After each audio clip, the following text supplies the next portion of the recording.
560 mobile app, on your Alexa-powered smart speaker, and on TuneIn, iHeart, and on Odyssey. This hourly segment is brought to you by Cabeno's Environmental Response Team. Find them online at cabenoenvironmental.com. This is Chicago's Morning Answer with Dan Proft and Amy Jacobson on AM 560. The Answer.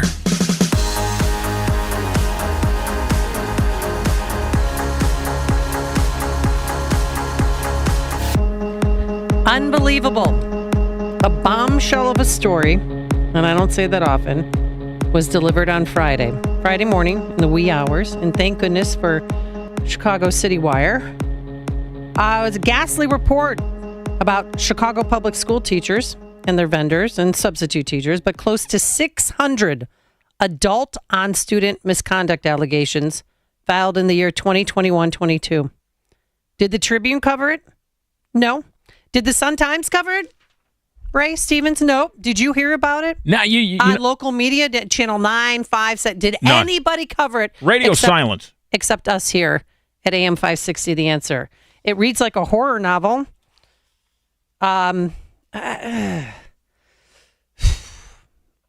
These are children. A CPS employee asked a fourth grade student why her lips were chapped, and then stated that the student's lips were chapped because she was blanking blank. Something very inappropriate. Mm-hmm. Another asked a young student to recruit another student for a threesome and told her that he loved her, repeatedly attempted to kiss her, asked her to make out with him, commented on the student's hickey, and described himself to the student as well hung. Don't laugh. Don't you dare laugh, Ray. Not funny. Where have we gone in this frickin' world of ours? But instead of focusing on this, or I'm getting information because all of these teachers, there's 600, and they found that, half were legit. 16 criminal charges have been filed. Where does this get covered up? But here's the thing. Even with the 16, where are their names? What schools did they go to? I'm talking as a CPS parent now. I want to know. Is it a gym teacher took, one gym teacher exchanged 4,000 text messages with a female student, including 400 in one day. In them, the teacher told the student he was bisexual and that he was in an open marriage and attracted to other people. The same teacher asked another student to show him her underwear. And while they're talking in his office, asked if she wanted to take her clothes off. Did you? Okay, who are these people and where do they work? But instead, guess what I got emails on? Today's the first day of school. Yeah. You better get your COVID test. Wear your mask. For the better good of society. If you care about your community, I give you have props. your son tested before he goes back to school today. Well, plumb, dumb. I forgot. And he's going to be there in 45 minutes. Should I hold him back? I give you props on sending your kid to CPS because I would never, ever do that. Well, ever. I love their school. I do. And I love it so much. I work there too. Mm-hmm. I know. Which is another, it's a whole other thing. But I love their teachers. I love the security guards. I know that those security guards would take a bullet for my children. And not my children, everybody in that school. When you were in school, was there any rumblings of anything that was inappropriate between students and students and teachers at all? Well, you always had that one creepy teacher. Yeah. Didn't you? Don't you? Yeah, no, I had more than one. Yeah. I mean, I knew stuff was going on. I mean, I'd go to high school parties, and sometimes the teachers would be there. Oh, we didn't have that problem. Yeah, but I'm like, dude, really? I'm like, one of my teachers, and I'm not going to mention. What was the drinking age 18 back then? For us, it was 14. But I'm thinking, I'm trying to ask this girl to homecoming, but I can't go with her because she's hanging out with the health teacher. I know. But this is next level stuff. This is disgusting. And as parents, we should have a right to know. I'm telling you, you know what? Get involved. Go to your school board meetings. Find out what's going on in your district. Or call your school and say, hey, did any of this happen? I mean, I know there's tens of thousands of teachers, but 600 inappropriate allegations, and some are so gross. One CPS teacher had sex with a student, this is a middle school, in her bedroom. Now, how does that happen? How do you skate by with that? That a CPS teacher ends up in your daughter's bedroom having sex. Well, it's the degradation of the family unit. Nobody's home. Nobody knows what's going on. I mean, people, and then I put this out on Twitter, and it's, it was CTU involved in this cover-up. How long has it been going on? Well, it would have had to be almost. CTU lobbying, to get Chicago police out of schools. How does it If stay Chicago quiet? police were in schools, would this have happened?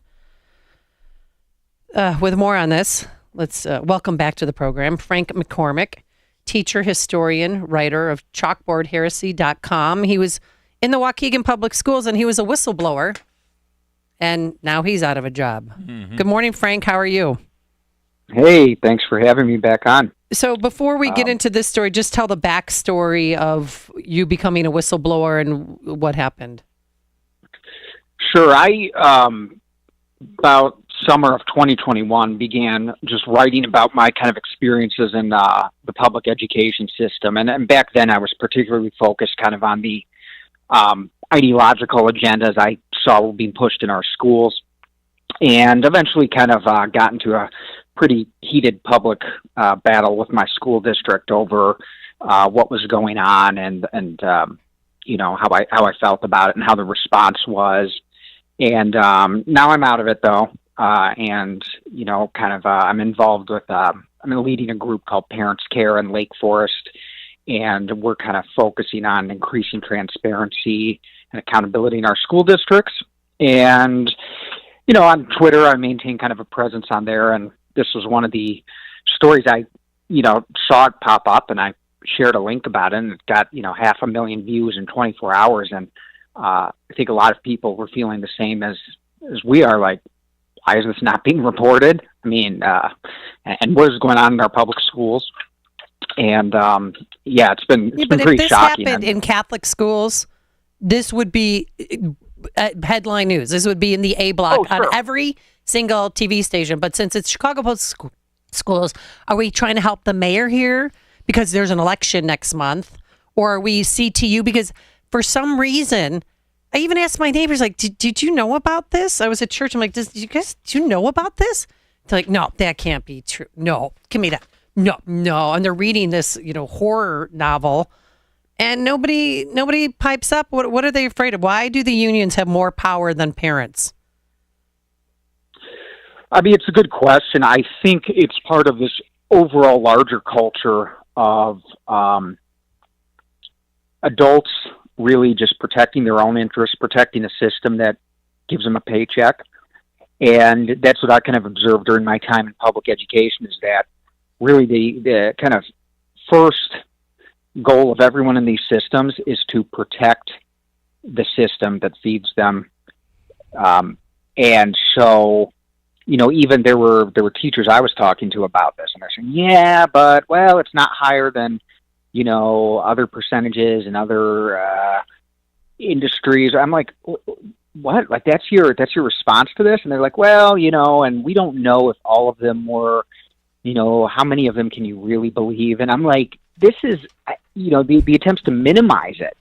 And this is coming from a profession, by the way, that is so socially liberal and so on the social justice train with other things. I mean, like you said, if this was, the Catholic Church or, you look at how, I was thinking how teachers respond. There's an incident, there's one incident involving a police shooting, and the next day they're all in their classrooms talking about it. We need to talk about this with our students and help them process it. We need to make this an issue. How many teachers do you think were talking about this with their students in class? Yeah, zero. None. Big none. Here's the case. The OAG found that a CPS junior ROT staff member had sex with a female CPS high school student over the course of a year. He provided her with alcohol and asked her to buy marijuana for her and fellow students. An investigation revealed hundreds of text messages and calls between the staff member and the student, including overtly sexual ones. Quote, "I'm ready to blank right now, and I'm not going to be gentle either," the staff member texted to the high school student. He later threatened to kill the student and her family if she disclosed the relationship to investigators. So who is this monster? Why don't we have his name, and why don't we know where he works? Well, even when you do, we had, there was a teacher at our school at Waukegan Public Schools, and everyone knew that he was weird around girls. People had reported it. It was ignored. Oh, we talked to him. He's working on it. And when it finally broke the news, and there were like 50, 60 students that came forward, the union tried to get him his job back. What? Unapologetically. We had about, I think there was, about 50, 60 female students, because he was track coach. They came forward. They told, long history. I know who you're Teachers talking came forward, and yep, you know what I'm talking about. And the union, and I remember being in the room as union vice president at the time. He said, well, this isn't what you think. I'm like, well, so I said, so, he's gonna come back here? Well, it's, there's a lot more to the story. And where is he now? I don't know. He was actually involved at, he was in the education department at like his local temple.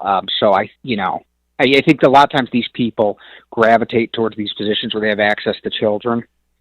And, that needs to be part of the conversation too, because, you do bring into education a lot of people with really good intentions. And I think you also attract people that see it as an opportunity.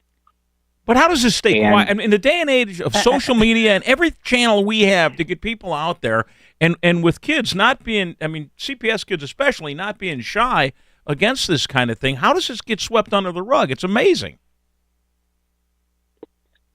I think I ask myself this a lot with you find this with every issue in public education. It's like we've kind of acquiesced to just expect this. People are just, no one's surprised anymore. And it gets away with that. And I think it's, I don't know. I was asking myself, if this isn't an indictment of the system, and if this isn't enough to wake people up, we're in trouble. And somebody texted in, they should wear body cameras all day and have 4 different oversight agencies critiquing and recommending discipline. They should, because I'll tell you a story. So the OIG, which is investigating these cases of grooming, overly sexual text messages, the same OIG was investigating our show because some leftist who doesn't even live in Chicago, doesn't even send her kids to Chicago public schools, listened to our show. And Ray, you were filling in. Oh, great! I'm filling in. I'm getting targeted. About what was going on at the Downers Grove Library. Right, the dancing. The drag queen bingo. Yeah. So we played sound bites from pro parents. We covered the story. Mm-hmm. We played the audio from the librarian. We played the audio from parents who were sending their kids to it. And we had on people call in that were against it. And this woman, I'm never ever going to say her name because that's what she wants, called and said that we are inciting violence against children. So the OIG listened to hours of our program and determined that we were not inciting violence against children, because I would never do that ever in a million years. Parents, if they want to send their kids to that is their parental choice. Would I send my kids to that? No. No, but we would never say anything or never do anything to hurt children. At least I wouldn't. I know you wouldn't. I know John Anthony wouldn't. But that's like, she's taking time away from real abuse that is happening. Real abuse in some instances in cars where they are taking kids to Broadway musicals in Chicago. And in one case, this middle school teacher had sex with her in the bedroom. And that's so sad that the left is that deranged that if we don't agree with what they say, that they're going to target you and then even take away from real issues and real things that are happening in our society. It's just, it's unbelievable to me.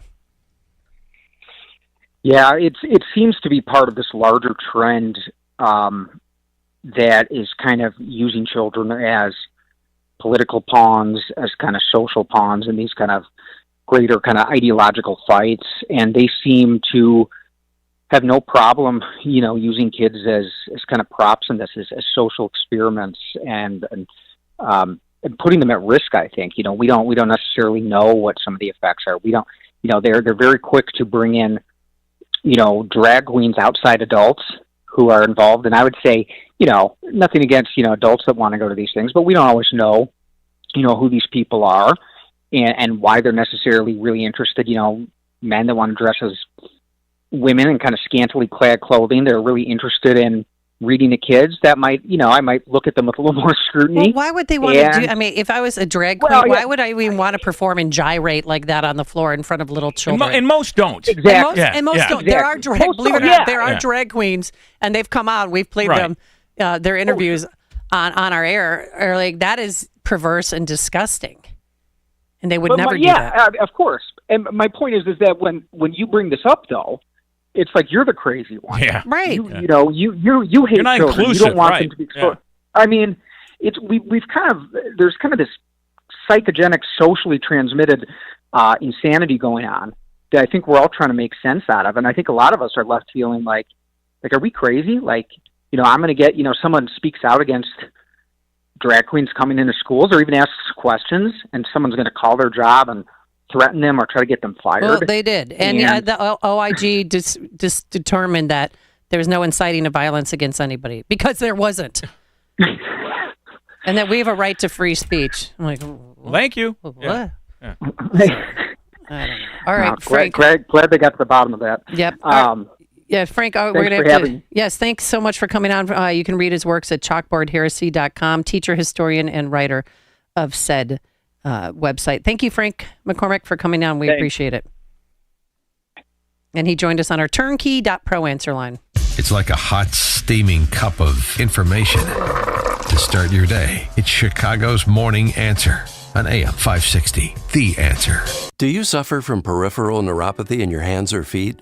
Is continual